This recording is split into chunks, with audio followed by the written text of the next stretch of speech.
வணக்கம்மா. எல்லா புகழும் இறைவனுக்கே. கருவாட்டு குழம்பு வாங்க எப்படி செய்யலாம்னு பார்க்கலாமா. ஒரு முருங்கைக்காய் வெட்டி வச்சுருக்கேன், 2 தக்காளி, 4 பச்சை மிளகா, கருவேப்பிலை, 2 வெங்காயம், மொச்சப்பயிரை ஊற போட்டு உரித்து வச்சுருக்கேம்மா. நல்லா உரித்து வச்சுருக்கேன். ஒரு துண்டு கருவாடு, ஒரு வெள்ளைப்பூடு, 2 கத்திரிக்காய், 1,5 ஸ்பூன் இது குழம்பு மிளகாத்தூள், 1 ஸ்பூன் பெப்பர் பொடி, வெந்தயம், சோம்பு, புளி, இதே மாதிரி தேவையான அளவு.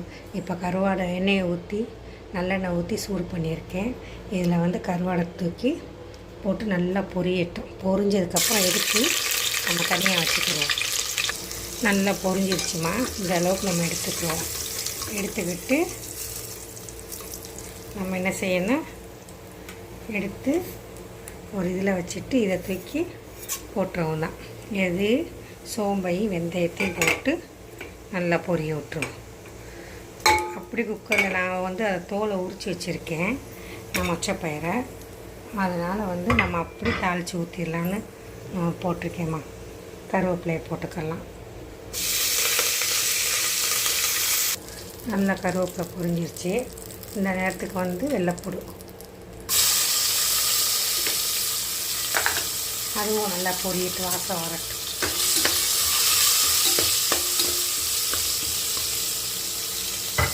இதே ஃபஸ்ட் டைம் நான் குக்கரில் கருவாடை பொரிச்சிட்டு இந்த நேரம் வெங்காயம் போட்டுக்குவோம்.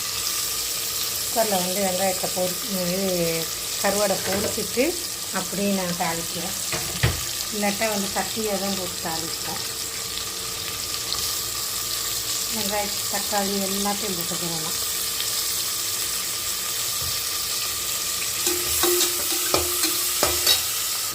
நல்லா வெங்காயமாக பொரிஞ்சிருச்சு.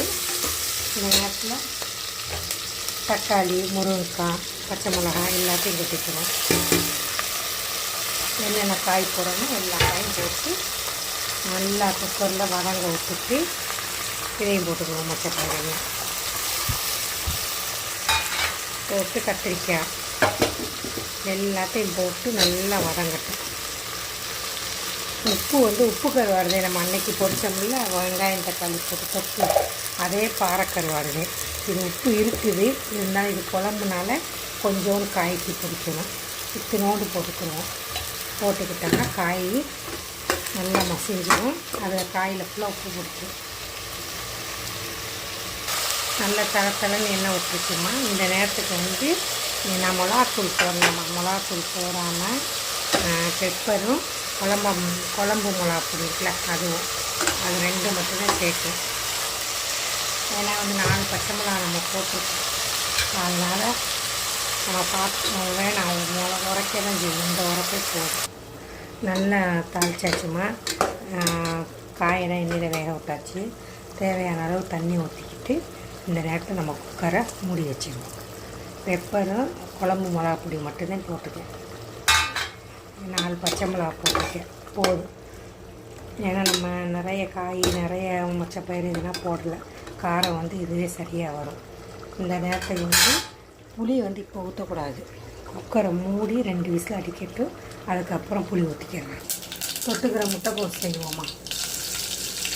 நல்லா கடைந்த பருப்பு, வெங்காயம், பச்சை மிளகா போட்டு தாளிச்சிட்டு முட்டைக்கோஸை கழுவி கட் பண்ணிவிட்டு அதில் போட்டு உப்பை போட்டு வேக வச்சிடுவோம். முட்டைக்கோஸை போட்டு கிண்டி விட்டாச்சுமா. அது வாட்டி சிம்மிலே வேக. இந்த நேரத்துக்கு தேங்காய் பூ போட்டுக்கிறோம்மா. முட்டைக்கோஸுக்கு தேவையான அளவு தேங்காய் போட்டுக்கோங்க. போட்டுட்டு நல்லா கிண்டி விட்டுட்டு வெந்துருச்சு முட்டைக்கோஸு. இன்னும் கொஞ்சம் நேரம் இருக்கட்டும்.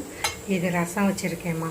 ரசம் நம்ம எப்பயும் போல் ரசத்தை வச்சுட்டு மாதுளம்பழம் ரசம். இது மாதுளம்பழம் வாங்கிட்டு வந்துருந்தாங்களா, புளிச்சிச்சு. எங்களுக்கு யாருக்குமே இஷ்டம் இல்லை சாப்பிட.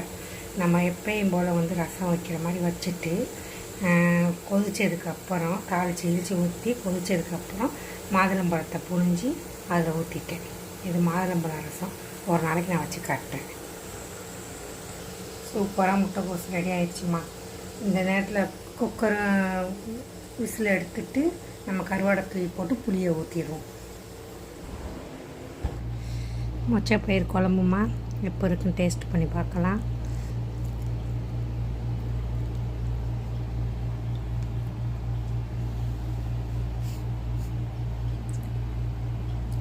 செம்ம டேஸ்ட்டாக இருக்குமா.